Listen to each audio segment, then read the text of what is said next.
Hello and welcome to the Penalty Box. If you are firm and you are sure that you can move and you can score, here's the ball, there's the net, double, kick it, ready, set. Well, on Sunday we'll have the Germans facing, of course, the Argentinians. Who is going to win this tournament?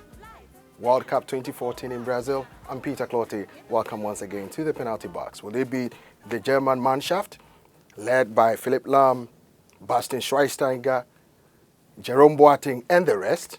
Or will it be the mercurial Messi, who is arguably the best player in the world, supported by Mascherano and the rest?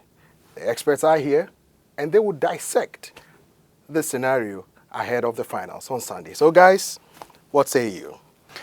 I'd like the better team, Germany, to beat the team with the superstar, the magical individual. It could go either way, simply because a superior defense, can clamp down a superior offense, as we saw in the Argentina-Netherlands semifinal. I would like to think the Germans have a slight edge going in because they have the better offense, they have the better team altogether. But of course, there have been so many finishes, so many crazy finishes in this World Cup, you can't tell either way. I was thinking that the Germans, in addition to being slightly stronger coming in, have a little bit more momentum. They've been third in the last two cups. They didn't come to get second. The fact that they're here really means that they've been able to execute in spite of some kind of lackluster games along the way. And they really probably want it very badly. And I also think that the Argentines have something to prove too and could do it. I'm going to give it to the Germans. Well, first of all, I have to say that I saw the last edition of Penalty Box, and this guy really knows his football. So you and I have to bring our A game today. Uh-oh. I think that I agree with the panel so far. My pick coming into the tournament was Germany, and now that they're in the final, I'm certainly not going to go off of that now. I think that as a fan who's trying to analyze the final, it's way too easy to get caught up in sort of the fog of 7-1 over Brazil. I agree. And I think we have to forget about that score and look at how the Germans managed that game, taking advantage of every single breakdown that Brazil had. And before Brazil could even catch their breath, the match was over. As Robert said, you take the majestic play of Messi versus the class of that German defense, and Argentina is going to be great, but I think Germany is probably going to be just a little bit better on Sunday. The tricky situation is that you have the intense rivalry between Brazil and Argentina. Now, will Argentina rub insult into the wounds of Brazil by winning the World Cup in Brazil's own backyard, looking at the intense rivalry? Or will the German machine, Joachim Löw has so far been tactically spot on. Defense, midfield, attack, they've been superb. But I think it's very important what Barbara just said, because no question Germany have they're gelling very well. If I may use this Americanism right here, there's a good atmosphere among the team as far as I can tell. It's a likable group. They play well with one another. A lot of these guys have been together for years. Joachim Löw obviously has shown his stuff. He was a club manager before he became Klinsmann's assistant, in the German national team. He's managed this side for many, many years. So you have a very, very, very experienced side going in, and there's no question they feel they can do it. And by the way, I think you were spot on about the semifinal, because I wouldn't read too much into it. That semifinal, that's the sort of things you really want to ask a sports psychologist about, because this was so unbelievable on every level. I don't think any of us will ever see anything like that in our lives again.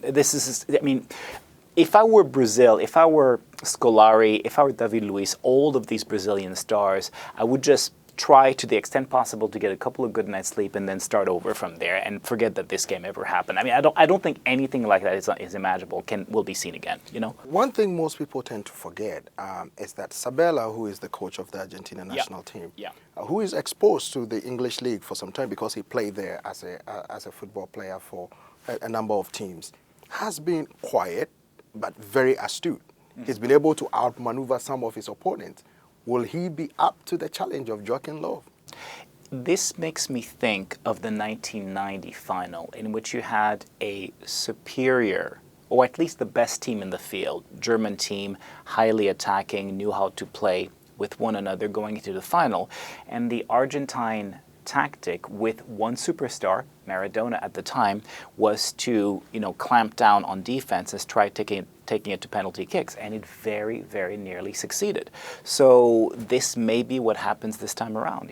I think individuals versus team, as he just said. I think that's one of the reasons why you give Germany the edge. But you were talking about coaches and tactics, and part of the conversation today, just to take a step backward to the semifinal round, was Van Gaal's decision with his substitutes after brilliant strategy in the Costa Rica match and bringing Krul on for the penalties. Oh yeah. To use all his substitutes in a game that was clearly destined for penalties to anybody who was watching the semifinal, and to use all the substitutions and to not have that ability to bring Krul on for the penalties again was, if you're a Dutch fan, had to be devastating.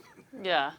Well, the other thing that I think is going to be interesting is the Argentines really made Netherlands look bad yesterday. And making Netherlands look bad is somewhat of a feat because they've been pretty strong most of this tournament. And so, but they did it in a fairly ugly way and boring, and I think they have the ability to do that with the Germans too, just really shut them down, close off their opportunities. And I agree that the 7-1 victory I don't think the Germans are taking that into consideration. Hell no. No. One thing is, Diego Maradona became Diego Maradona because he led Argentina to win the 1986 World Cup. One of the best World Cups ever, by the Absolutely. way. And a great final also against Will West Germany. Lionel Messi be able to achieve that feat? Because one of the criticisms leveled against him is that he's won all the trophies at club level for Barcelona. He's not been able to do that with the national team in Argentina. This time, will that be different? I mean, I'm aware of that kind of criticism because you can talk about superstars all you want, but soccer is a team sport. But having said this, his chance may reside in the relative shakiness of Germany's defense. Because at the end of the day, one of the criticism against Germany's defense, you have 4 center backs, which means 2 center backs, natural center backs, are playing on the wings. Right. So some teams have been able to take advantage of that.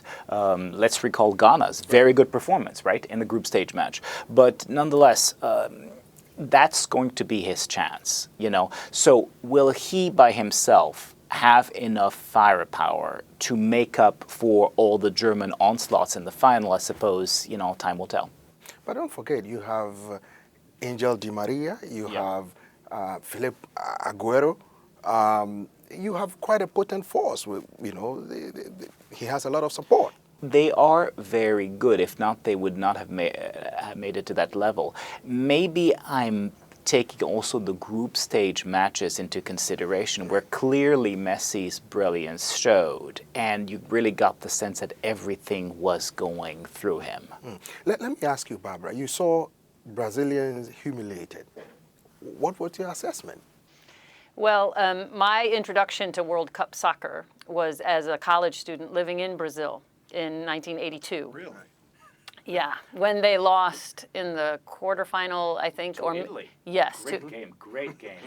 Devastating game. First of all, just witnessing World Cup soccer as an American abroad was quite enlightening. And then to see the devastation of a country, I was living in São Paulo, of a city. So the highs and the lows of World Cup soccer in a 2-week tutorial. So I have an idea of what they're going through. I'm very gratified. At least I haven't seen a whole lot of coverage of riots and things. I'm actually fairly surprised, considering. I was driving during that semifinal, and I was listening on the radio, and I was, of course, devastated and surprised to hear that result, and half of it was in Spanish, so it was really tricky to keep listening through all the goals, but I did hear Alemania quite a bit. But the point is that when I got home and watched the highlights, so to speak, I found they made such rudimentary errors. The goalie in the second goal, I mean, they really missed their defensive captain. They really missed their him, I think, more than Neymar. But I also think they just, on some level, lost their mind. So I cannot imagine how Brazilians will recover. However, they are resilient, and they will, and they are very confident of their soccer abilities, so they'll regain it at some point. But it was tough. Wonderful. Eric? I think that so much of the conversation with the Brazilian national team has centered around emotion. And I think maybe that's one reason you haven't seen riots, because I think that they're still dealing with just the emotion of that letdown. But I think, and of course, it's so easy to sit here now and to look back. I think that if there had been any way for Brazil to keep that match scoreless for another 10 minutes, I think you would have seen a different outcome. Maybe not a Brazilian win, but I think that Brazil was coming in with so much pressure, number one, without two key players on the team, number two, and before they even had a chance to get their feet underneath them, so to speak, they were down 1-0. And I think that they were never able to catch their breath. Clearly, they were never able to regain any form, no rhythm whatsoever. So I just think that it happened so quickly. Again, it was just a matter of no confidence coming in, and it showed early and often. Well, some people say that although they missed Neymar greatly, Silva's loss really exposed Brazil's defensive frailties. Because if you remember, Phil Neville, who plays in the English PL, accused David Luiz of being like a 10-year-old boy playing with a PlayStation because he makes too many mistakes. And at one point in time, the Chelsea coach Mourinho deployed David Luiz as a defensive midfielder in order to not to allow him to make mistakes so close to the penalty box. Some people say, well, he's good in defense because he's been quite inspirational in some games, sometimes others. But people also tend to forget that the Germans had their tactics spot on. They attack spaces, press them high on the pitch, close down the Brazilians so fast, and they took advantage of their defensive weaknesses. It's a coherent explanation. It makes perfect sense. But again, I don't think anything, whether it be Germany's tactic or the deployment or misdeployment of David Luiz or the loss of Neymar, the loss of Thiago Silva, I don't think anything can explain such a disaster for Brazil, which is, again, I'm sorry if I'm repeating myself, but I think it's a truly unique result because I can't think of anything comparable, anything similar in any major sport at this level with those stakes for an organizing country that was looking to win on home soil. With such a gifted team. Thank you. Although yes and no. Although a point you made that I thought was very important. You say Brazilians took the defeat in stride. I think one of the big reasons is that they may have known all along that this was not their best team. Absolutely. So, at one point they were supporting the German team because they were playing so well. Yeah. That is the Brazilian supporters for you. Well, folks, that's about all time we'll permit us for today. I'm Peter Clotty. Bye for now.